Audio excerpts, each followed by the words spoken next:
On poursuit ce 12-13 avec un lieu culturel créé sur mesure par un couple de passionnés professeurs de théâtre au lycée de Nogent-sur-Oise. Michel Paris est aussi conteuse avec son mari. Ils ont créé juste à côté de leur maison, à Sacy-le-Grand, une toute petite salle de spectacle. Au programme hier soir, des contes de Noël. Julien Guéry, Émilie Monchot. Bienvenue à la tanière de l'oreille d'ours. Si vous voulez me suivre. Pour aller au spectacle à Sacy-le-Grand, ça se passe au fond de la cour. Michel et Jean-Luc ont sûrement aménagé la plus petite salle de spectacle du département, 40 places, un rêve devenu réalité pour Michel. On a vraiment voulu faire quelque chose de très hétéroclite pour que les gens du village aussi osent pousser la porte en se disant « Tiens, peut-être que ça m'intéresse ». Sans que ça soit tout le temps que du théâtre ou que du conte. Bonsoir. Cours de yoga ou conférences sont donc aussi au programme de cette première saison culturelle.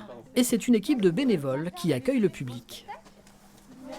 Dans les milieux ruraux, on ne retrouve pas trop de structures proposant des programmations culturelles. Ça fait bouger les petites communes, ça rajoute aussi de la nouveauté.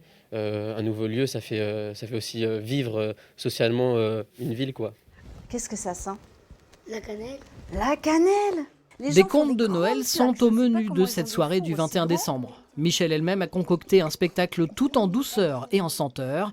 Et ça commence par la préparation d'un pain d'épices. Sachez que ma grand-mère, un jour, croyez-moi ou pas, mais elle a vu, comme ma petite Manique, là, un bonhomme en pain d'épices qui était collé derrière la vitre du four et il faisait des grands gestes. C'est convivial, on est comme à la maison, oui, c'est ça. Et en plus, il y a du gâteau à la fin.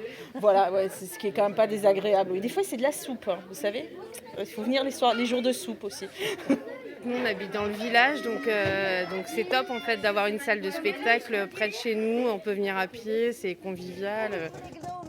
Les histoires, elles étaient trop bien. Elle racontait super bien les histoires. Tous les gens ont bien fait. Le 7 janvier, c'est une conférence autour du patrimoine local qui est organisée. Les soirées à la tanière de l'oreille d'ours sont gratuites. Artistes et intervenants sont rémunérés au chapeau. Pensez donc à réserver.